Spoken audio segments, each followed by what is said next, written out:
5 సంవత్సరాలు ఆయన పరిపాలన చూస్తాం మనందరం కూడా. Fake button, fake welfare, fake CM. 5 సంవత్సరాలు జగన్మోహన్ రెడ్డి పాలనంతా కూడా. ఎందుకంటే fake welfare, fake button, fake CM Jaganmohan రెడ్డిని ఎందుకు చెప్తూ ఉన్నానంటే, మోసకారి సంక్షేమం ఏదైతే ఉందో దాన్ని ఒక్కసారి మీరందరూ కూడా గుర్తు చేసుకోండి. ఆ రోజు ఏదైతే రైతు భరోసా పేరు చెప్పి పిఎం కిసాన్ అని చెప్పి 6,000 రూపాయలు ప్రధానమంత్రి గారు ఇస్తారు ప్రతి సంవత్సరం కూడా. ప్రధానమంత్రి గారు పిఎం కిసాన్ కింద ఆ వాయిదా 2,000 రూపాయలు రైతుల అకౌంట్లో పడిపోయినాయి. రైతుల అకౌంట్లో పడిపోయిన తర్వాత రోజు మళ్ళీ జగన్మోహన్ రెడ్డి గారు రైతుల అకౌంట్లోకి 2,000 పంపిస్తున్నానని బటన్ నొక్కుతాడు. అంటే ఎంత ఫేక్గా కాదా ఇది? ఆల్రెడీ అప్పటికే ఒక రోజు ముందుగానే నరేంద్ర మోడీ గారి దగ్గర నుంచి మనకి అకౌంట్లోకి డబ్బులు వచ్చేసాయి రైతులకి. అంటే వచ్చేసినటువంటి సొమ్ము కూడా ఈయన మళ్ళీ దానికి ఒక పేపర్లో పెద్ద అడ్వర్టైజ్మెంట్ వేసుకుని, టీవీలో ఒక అడ్వర్టైజ్మెంట్ పెట్టుకుని, ఒక ఫేక్ బటన్ నొక్కి మళ్ళీ మనల్ని మోసం దగా. అందుకే fake button, fake welfare, fake CM అన్నటువంటి పరిస్థితి జగన్మోహన్ రెడ్డిది. అదేవిధంగా ఆ రోజు మీ అందరికీ తెలుసు అమ్మఒడి, మనందరం కూడా చూస్తాం. ఆ రోజు భారతీ రెడ్డి గారు వాడకి ప్రచారం చేస్తూ 2 బిడ్డలకి 15,000 30,000 రూపాయలు ఇస్తానని ఆ రోజు భారతీ రెడ్డి వాడకి ప్రచారం చేసింది. వీడియోస్ సహా అన్నిట్లోనూ పేపర్లో ఉన్నాయి, టీవీలో ఉన్నాయి, అన్ని మనం చూస్తాం. కానీ అధికారంలోకి వచ్చాక మాట తప్పి మడమ తిప్పి 2 కాదని చెప్పి ఒకళ్ళకే ఇచ్చారు. కొన్ని ఒకళ్ళకి ఇవ్వడం కూడా 15,000 అని చెప్పి మళ్ళీ దాన్ని మీ అందరికీ తెలుసు 14,000 చేశారు. తర్వాత మళ్ళీ 13,000 చేశాడు. లాస్ట్కి వచ్చేటి కొంతమందికి 7,000 రూపాయలు అందినటువంటి పరిస్థితి.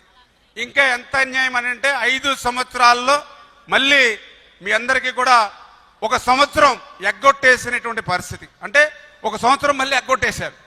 మరి అటువంటి వ్యక్తి ఈరోజు మరి fake welfare, fake button, fake CM అనడంలో అతిశయోక్తి ఏమీ లేనిటువంటి పరిస్థితి అని చెప్పుకొని ఈ సందర్భంగా మరి మీ అందరికి కూడా తెలియజేసుకుంటూ ఉన్నా. అదేవిధంగా మీ అందరికీ తెలుసు పెన్షన్ 3,000 రూపాయలు పింఛను పెంచుతానని చెప్పాడు ఆ రోజు.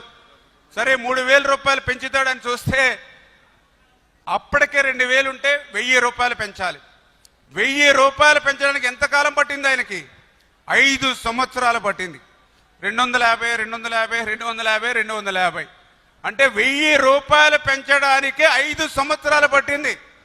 మరి ఆ రోజు 3,000 రూపాయలు ఇస్తానని 5 సంవత్సరాలకు కానీ మరి హామీని అమలు చేయనటువంటి వ్యక్తి మరి fake button, fake welfare, fake CM అనడంలో మరి అతిశయోక్తి లేదనేటువంటి విషయాన్ని, మరొక విషయాన్ని కూడా మీకు గుర్తు చేస్తూ ఉన్నా. మద్యపాన నిషేధం. ఎవరు చెప్పారు ఈ మాట? ఆ రోజు జగన్మోహన్ రెడ్డి రేపు అధికారంలోకి వచ్చిన తర్వాత మద్యపాన నిషేధం అన్నాడు. మళ్ళీ మీటింగుల్లో కూడా చెప్పాడు, మేము మద్యాన్ని నిషేధం చేసే ఓట్లు అడుగుతానని చెప్పాడు. మరి మొన్న 2024 ఎన్నికల ముందు మరి మద్యపానం నిషేధం చేసే ఓట్లు అడిగాడా మనల్ని? అంటే ఫేక్ అంటే అదే ఒక పెద్ద ఉదాహరణ అనే విషయాన్ని కూడా ఈ సందర్భంగా తెలియజేస్తూ ఉన్నా. మద్యపాన నిషేధం అటు మాట అటుంచి మద్యాన్ని కూడా ఒక ఆదాయంగా మార్చుకుని కల్తీ నాసిరకం ఏదైతే మరి తయారు చేసి, ఎందుకంటే ఆ యొక్క బ్రాందీ తయారు చేసేది అతనే, బ్రాందీ అమ్మే షాపులు కూడా ఆయన చేతిలోనే పెట్టుకున్నాడు. ఆ రకంగా మన జంగారెడ్డిగూడలో కూడా 27 మంది చనిపోయారు మన దగ్గర కూడా కల్తీ నాసిరకం తాగి.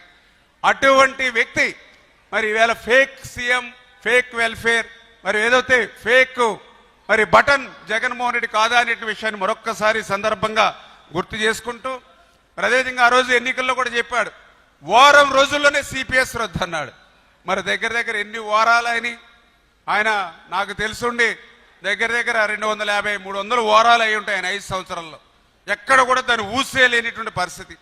ప్రతి జనవరి జాబ్ క్యాలెండర్ అన్నాడు, 5 జనవరిలు అయ్యాయి, ఒక్క జాబ్ క్యాలెండర్ లేదు.